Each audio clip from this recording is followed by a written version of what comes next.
ఓం శాంతి. ఈరోజు మురళి 23/4/2026.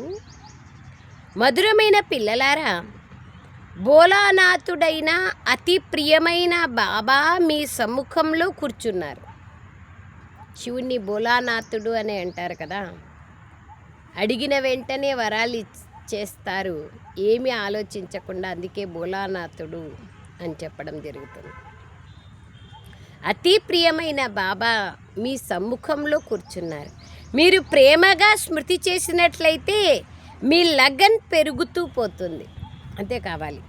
విఘ్నాలు సమాప్తం అవుతూ పోతాయి. ప్రేమగా బాబాని స్మృతి చేస్తే లగన్ పెరుగుతుంది, విఘ్నాలు పోతాయి. ఇంపార్టెంట్, చాలా చాలా చాలా చాలా ఇంపార్టెంట్. విఘ్నాలు పోవాలన్నా, లగన్ పెరగాలన్నా, సంగమయుగంలో ఆశ ఒక్కటే, బాబా యొక్క ప్రేమలో లవలీనమై ఉండాలి. బాబా యొక్క లగన్ పెరగాలి, బాబా యొక్క స్మృతిలో ఉండాలి, బాబాను ప్రత్యక్షం చేయాలి. అంతే కావాలి. అందుకోసమే బాబా నిన్నటి రోజున కూడా చెప్పారు, నన్ను యథార్థంగా ఎవరు గుర్తు చేసుకుంటారో వాళ్ళు ముఖం ద్వారా సదా హర్షితంగా ఉంటారు. చిరునవ్వుతో కూడిన ప్రకాశవంతమైన ముఖం ఉంటుంది. తర్వాత వాళ్ళ నడవడికలు దివ్యంగా అలౌకికంగా ఉంటాయి అని బాబా చెప్పారు. ఇవాళ కూడా బాబా చెప్తున్నారు, స్మృతి ద్వారానే లాభం, లగన్ పెరుగుతుంది. ప్రేమతో స్మృతి చేయండి. లగన్ పెరిగితే విఘ్నాలు సమాప్తం అయిపోతాయి. లగన్ యొక్క అగ్ని ముందు విఘ్నాలు ఏమీ చేయలేవు. ప్రశ్న: బ్రాహ్మణ పిల్లలకు ఏ విషయం సదా గుర్తుంటే ఎప్పుడూ వికర్మలు జరగవు? బ్రాహ్మణ పిల్లలకు ఏ విషయం సదా గుర్తుంటే ఎప్పుడూ వికర్మలు జరగవు? జవాబు: ఏ కర్మలైతే మేము చేస్తామో మమ్మల్ని చూసి ఇతరులు కూడా చేస్తారు అనేది గుర్తుంటే వికర్మలు జరగవు. ఎవరైనా ఎవరికీ తెలియకుండా పాపకర్మలు చేసినా ధర్మరాజు నుండి దాగవు. వెంటనే దానికి శిక్ష లభిస్తుంది.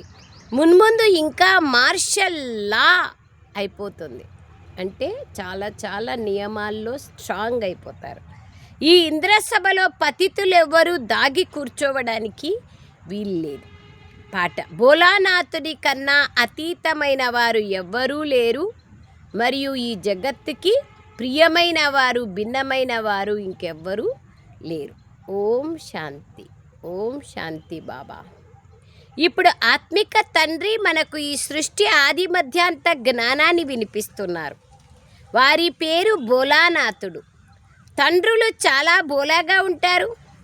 ఎంత బాగా చెప్తున్నారు చూడండి బాబా.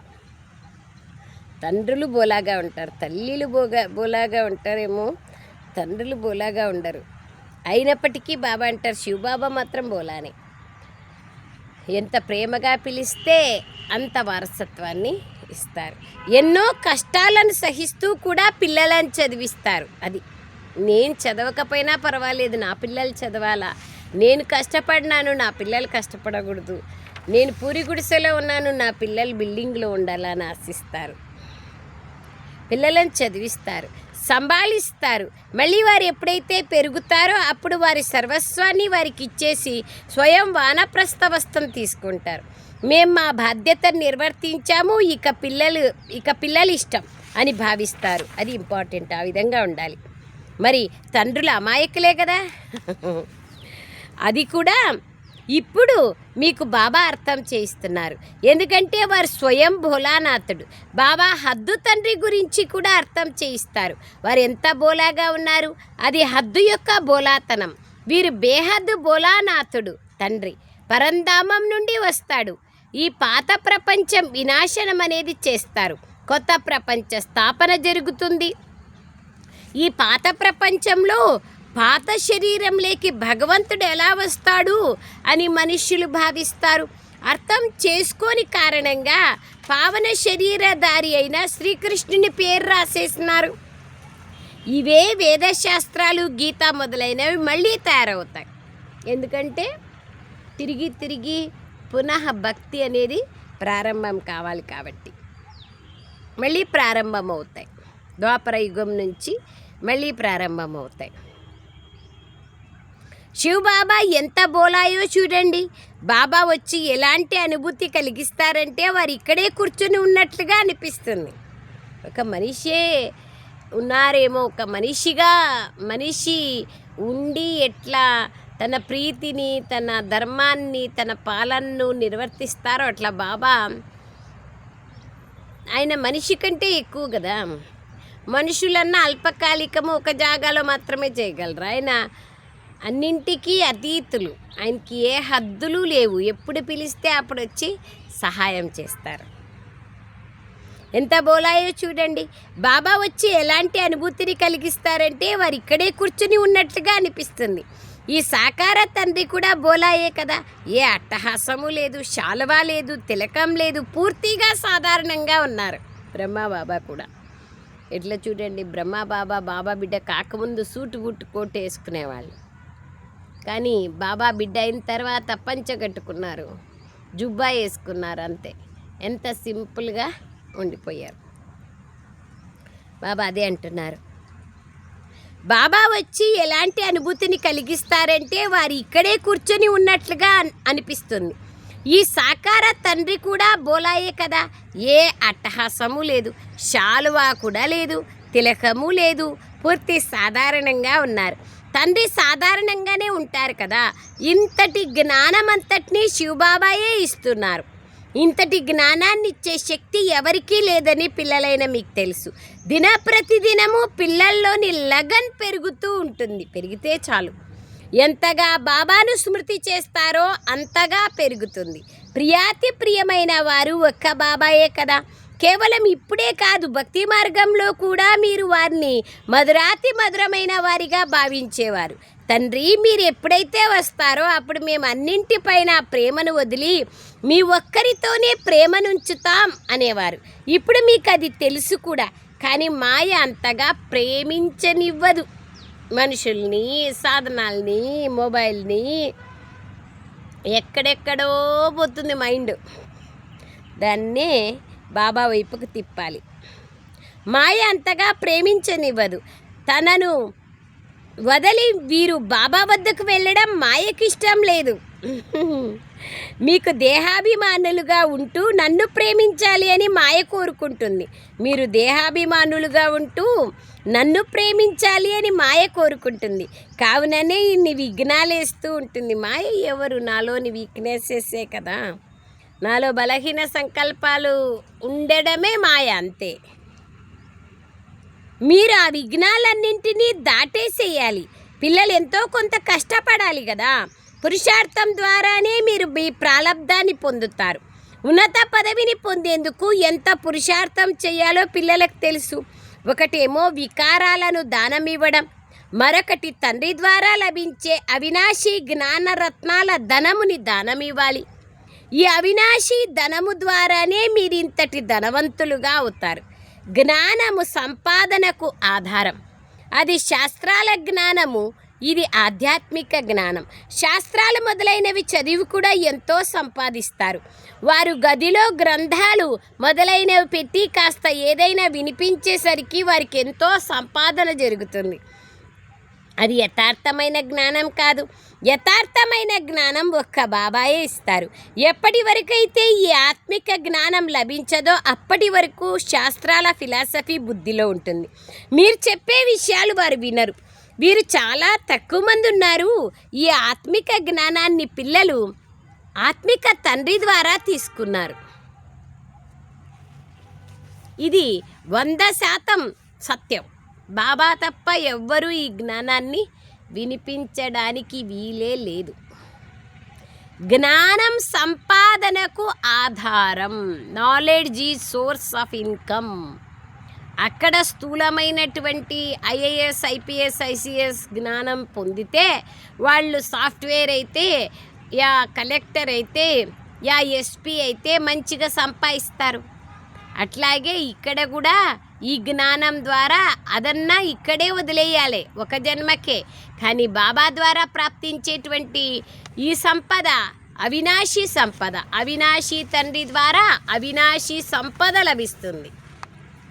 అవినాశీ సంపదకు మనం వారసులుగా అవుతాం. అందుకే బాబా అంటున్నారు జ్ఞానం సంపాదనకు ఆధారం. చాలా ధనం లభిస్తుంది. జ్ఞాన ధనం ఉంటే అన్నీ ఉన్నట్లే. యోగం ద్వారా ఆరోగ్యం లభిస్తుంది, అనగా నిరోగి శరీరం లభిస్తుంది. జ్ఞానం ద్వారా సంపద లభిస్తుంది. ఇవి రెండు ముఖ్యమైన సబ్జెక్టులు. కొందరు మంచిగా ధారణ చేస్తారు, కొందరు తక్కువగా ధారణ చేస్తారు. కావున సంపాదన కూడా తక్కువగా లభిస్తుంది. శిక్షలు మొదలైనవి పొంది పదవిని పొందుతారు. పూర్తిగా స్మృతి చెయ్యనట్లయితే వికర్మలు వినాశం కావు. శిక్షలు అనుభవించాల్సి వస్తుంది, పదవి కూడా భ్రష్టమైపోతుంది. స్కూల్లో కూడా అలా అవుతుంది కదా. ఇది బేహద్ జ్ఞానం. దీని ద్వారా నావ తీరాన్ని చేరుకుంటుంది. ఆ జ్ఞానం ద్వారా లాయర్, డాక్టర్, ఇంజనీర్ మొదలైనవి చదవాల్సి ఉంటుంది.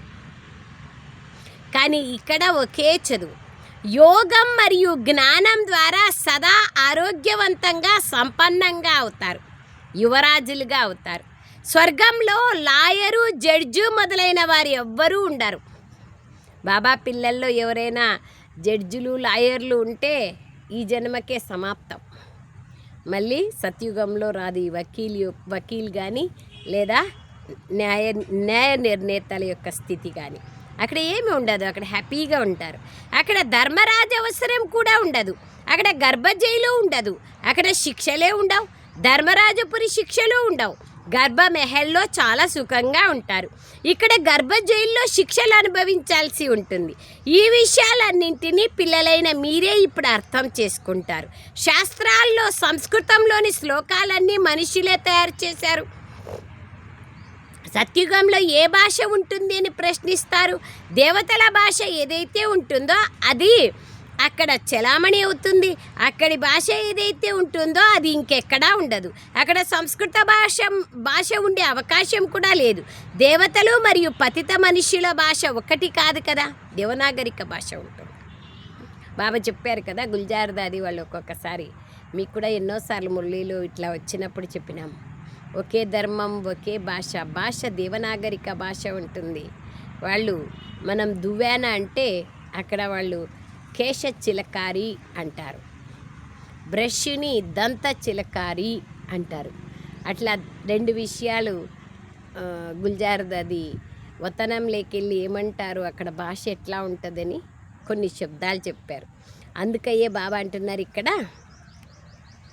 ఇక్కడి భాష అక్కడ ఉండదు, అక్కడ భాష ఇక్కడ ఉండదు. అక్కడ సంస్కృత భాష ఉండే అవకాశమే లేదు, అక్కడి భాష అక్కడే నడుస్తుంది. ఇది అడగాల్సిన అవసరమే లేదు, ఏ భాష ఉంటే అది నడుస్తుంది. మొదట బాబా నుండి వారసత్వాన్ని తీసుకోవాలి. కల్పపూర్వం ఏదైతే జరిగిందో అదే మళ్ళీ జరుగుతుంది. ముందు వారసత్వాన్ని తీసుకోండి, అది ఇంపార్టెంట్. ఇంకే విషయాలు అడగాల్సిన అవసరమే లేదు. అచ్చా 84 జన్మలు లేకపోతే 80-82 ఉంటాయి. ఈ విషయాలను మీరు వదిలేయండి, ముందు అల్లాని స్మృతి చేయండి అని బాబా అంటున్నారు. అల్లా అంటే శివబాబా.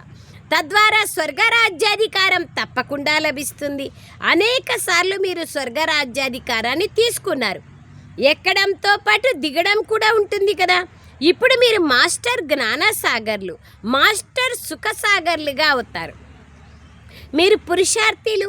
బాబా సంపూర్ణంగా ఉన్నారు. బ్రహ్మ బాబా వాళ్ళు ఇక్కడ సూక్ష్మతంలో బాబాలో ఏ జ్ఞానం అయితే ఉందో అది పిల్లల్లో కూడా ఉంది, శివబాబాలో. కానీ మిమ్మల్ని సాగరం అని పిలవరు. సాగరం ఒక్కటే ఉంటుంది, కేవలం దానికి అనేక పేర్లు పెట్టారు. మీరంతా జ్ఞాన సాగరం నుండి వెలువడిన నదులు. మీరు మానస సరోవరాలు, జ్ఞాన నదులు. నదులకు పేర్లున్నాయి కదా. బ్రహ్మపుత్ర నది చాలా పెద్ద నది. కలకత్తాలో నది మరియు సాగరం రెండింటి సంగమం జరుగుతుంది. దానికి డైమండ్ హార్బర్ అన్న పేరు కూడా పెట్టారు. బ్రహ్మముఖ వంశావళి అయిన మీరు వజ్రతుల్యంగా అవుతారు. దానికి అక్కడ డైమండ్ హార్బర్ అని పెట్టారు. చాలా పెద్ద మేళ జరుగుతుంది. బాబా ఈ బ్రహ్మ తనువులేకొచ్చి పిల్లలను కలుసుకుంటారు. ఇవన్నీ అర్థం చేసుకోవాల్సిన విషయాలు.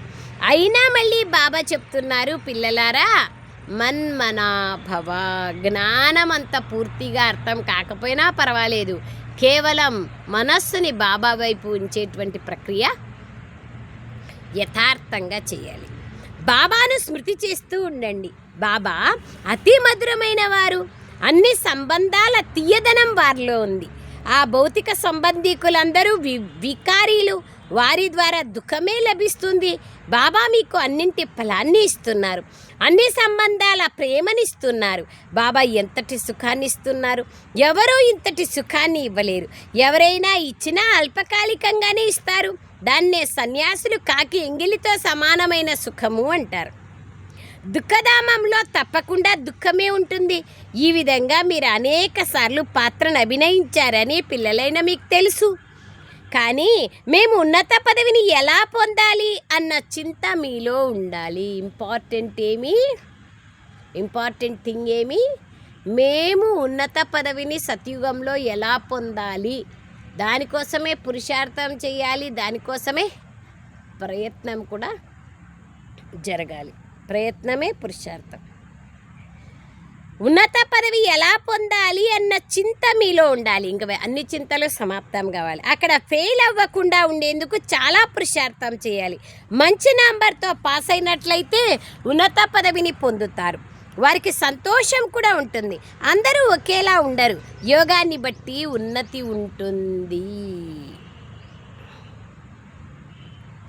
యోగాన్ని బట్టి ఉన్నతి ఉంటుంది. సేవను బట్టి, జ్ఞానాన్ని బట్టి అనలే బాబా. అసలు ఎప్పుడూ కలుసుకొని గోపికలు కూడా ఎంతోమంది ఉన్నారు. వారు బాబాను కలుసుకునేందుకు పరితపిస్తూ ఉంటారు. సాధు సన్యాసుల వద్ద ఈ తపన అనేది ఉండదు. ఇక్కడ శివబాబాని కలుసుకునేందుకు వస్తారు. ఇది అద్భుతమైన విషయం కదా. ఇంట్లో కూర్చొని స్మృతి చేస్తారు. శివబాబా, మేము మీ పిల్లలం, ఆత్మకు స్మృతి కలిగింది, బాబా ద్వారా మేము కల్పకల్పము వారసత్వాన్ని తీసుకుంటామని పిల్లలైన మీకు తెలుసు. బాబాయే స్వయంగా కల్పం తర్వాత వచ్చారు. ఇప్పుడు వచ్చి జ్ఞానం ఇస్తున్నారు కదా. జ్ఞాన సాగరుడు, జ్ఞానం ఇవ్వాలి కదా. కావున వారిని చూడకుండా ఉండలేమంటారు. తండ్రి వచ్చారని ఆత్మకు తెలుసు. శివ జయంతిని కూడా జరుపుకుంటారు. కానీ వారికి ఏమీ తెలియదు. శివరాత్రిని జరుపుకుంటారు. శివుడు ఎప్పుడు వచ్చినారు, రాత్రి అని ఎందుకంటారు, ఏమీ తెలియదు. 3 నామాలు ఎందుకుంటాయి, విభూది రేఖలు మధ్యలో చుక్క ఎందుకు ఉంటుంది, నంది ద్వారా ఎందుకు చూడాలా, నంది చెవులో చెప్తే శివుడు వింటారంటారు. దాని అర్థం ఏమి? జిల్లెడ పూలతోనే పూజ చేయాలా, తుమ్మి పూలు రుద్రాక్ష పూలతోనే చేయాలా, ఎందుకు గులాబీ పూలు కనకాంబరాలతో ఎందుకు చేయకూడదు? ఇవన్నీ చాలా చాలా అర్థం చేసుకోవాలి. ఆ రోజున సెలవు కూడా ఇవ్వరు. వారసత్వం ఎవరైతే ఇచ్చారో వారికి ఏ మహత్వము లేదు. బాబాకే మహత్వం లేకపోతే ఈ ప్రపంచంలో మనలాంటి వాళ్ళకి ఏముంది? కానీ ఎవరికైతే వారసత్వం ఇచ్చారో వారి పేరుని చాలా ప్రసిద్ధం చేసేశారు. శ్రీకృష్ణుని పేరుని విశేషంగా భారతదేశాన్ని స్వర్గంగా తయారు చేశారు బాబా. మిగిలిన వాళ్ళందరికీ ముక్తినిస్తారు. అందరూ కోరుకుంటూ ఉంటారు. ముక్తి తర్వాత జీవన్ముక్తి లభిస్తుంది, మీకు మాత్రమే తెలుసు. బాబా వచ్చి మాయ బంధనాల నుండి ముక్తి చేస్తారు. Most important. బాబా వచ్చి మాయ బంధనాల నుండి విముక్తి చేస్తున్నారు. బాబాను సర్వుల సద్గతి దాత అంటారు. జీవన్ముక్తి అందరికీ నంబర్వార్ పురుషార్థానుసారంగా లభిస్తుంది. ఈ పెద్ద ప్రపంచం దుఃఖధామం. సత్యుగంలో అపారమైన సుఖం లభిస్తుంది. బాబా తెలియచేస్తున్నారు. దాన్ని బహిస్తా అని అంటారు. అల్లా బహిస్తాని ఎందుకు రచించారు? కేవలం ముసల్మాన్ల కొరకు మాత్రమే రచించారా? తమ తమ భాషలలో కొందరు స్వర్గమని అంటారు, కొందరు బహిస్తా అంటారు. స్వర్గంలో కేవలం భారతఖండం మాత్రమే ఉంటుంది. అప్పుడు ఇంకా వేరే దేశాలే ఉండవు. తర్వాత అనేక మంది వచ్చి కనుక్కుంటూ పోయారు కదా. ఈ విషయాలన్నీ పిల్లలైన మీ బుద్ధిలో నంబర్వార్ పురుషార్థానుసారంగా ఉన్నాయి. మన బుద్ధిలో అప్పుడప్పుడు మర్చిపోతూనే ఉంటాం. అందుకే పదే గుర్తు చేసుకోవాలి. గుర్తు చేసుకుంటేనే గుర్తుకొచ్చేది కష్టం. మీరు చెప్పేది వినేది ఈజీ. అప్పుడు 1 గంట మాత్రమే కాదు కదా, దినమంతా కూడా గుర్తుండాలి.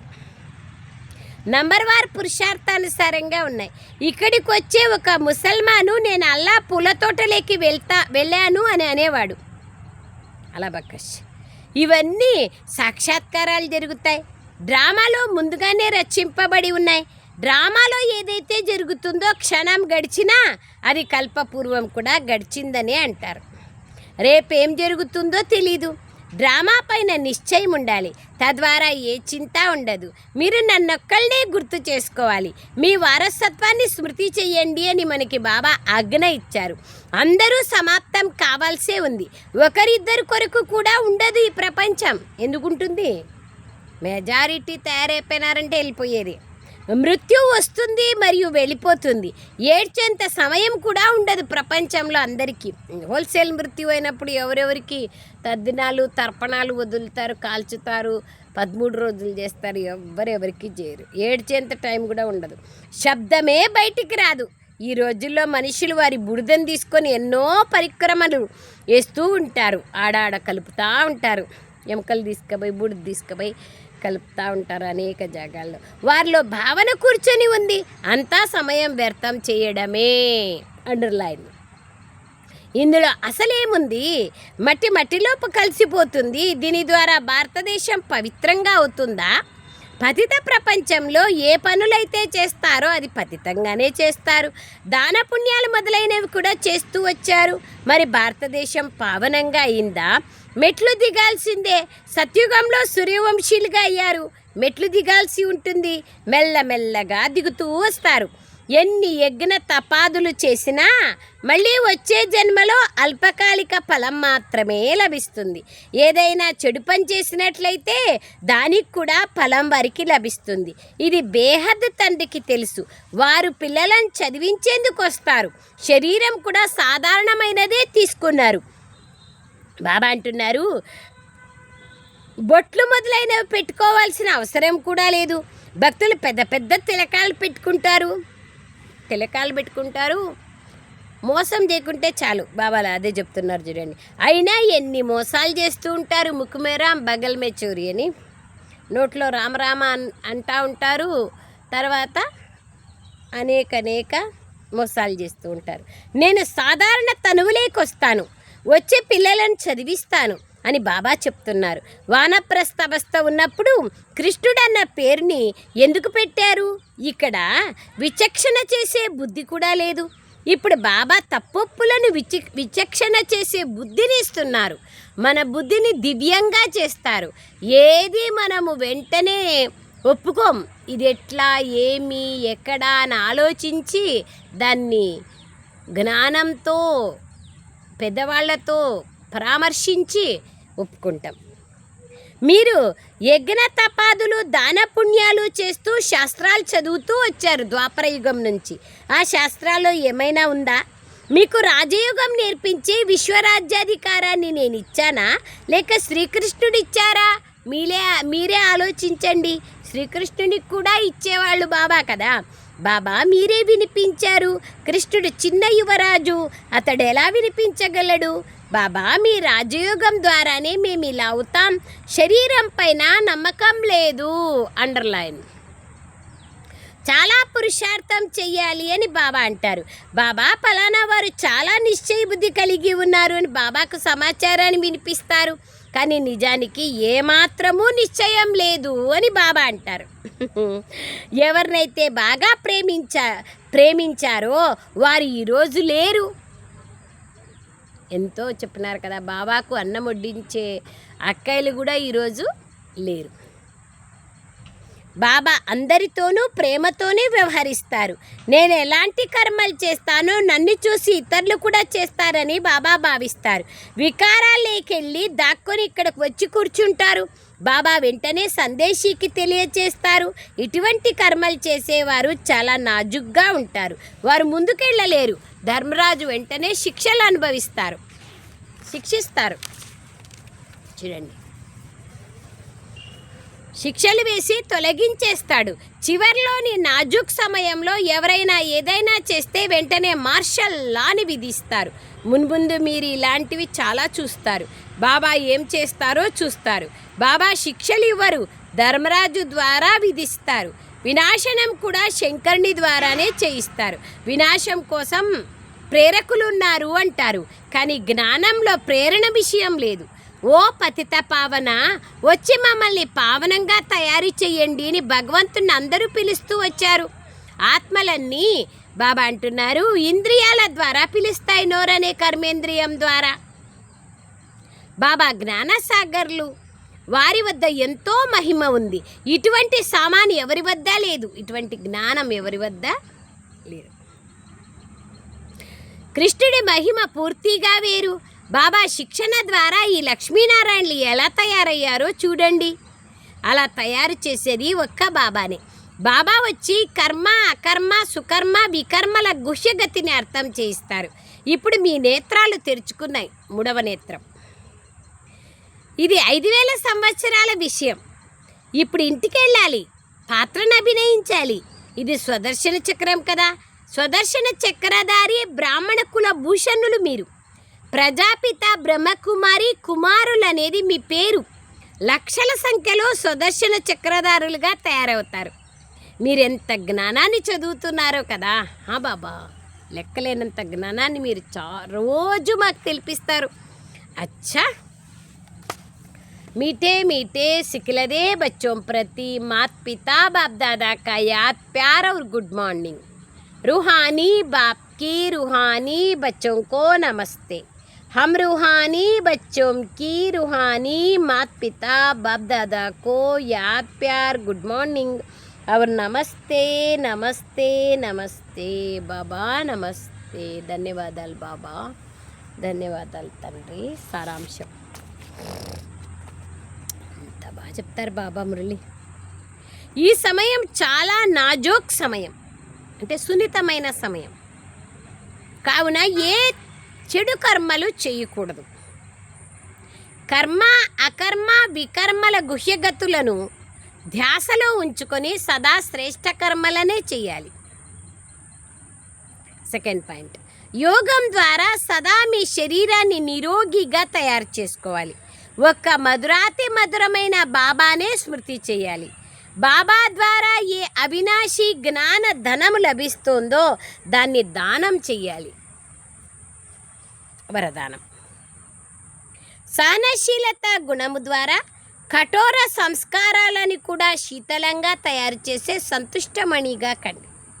సహనశీలత గుణం ద్వారా కఠోర సంస్కారాలను కూడా శీతలంగా తయారు చేసే సంతుష్టమణిగా కండి. వివరణ, ఎవరిలో అయితే సహనశీలత గుణం ఉంటుందో వారు ముఖము ద్వారా సదా సంతుష్టంగా ఉంటారు. ఎవరైతే స్వయం సంతుష్టంగా ఉంటారో వారు ఇతరులని కూడా సంతుష్టం చేస్తారు. సంతుష్టులుగా అవ్వడం అనగా సఫలతను పొందడం.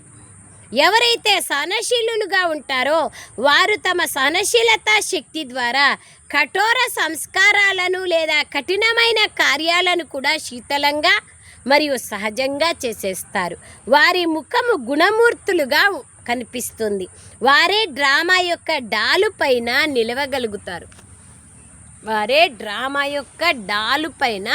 నిలవగలుగుతారు. ఎవరు సహనశీలులుగా ఉంటారు.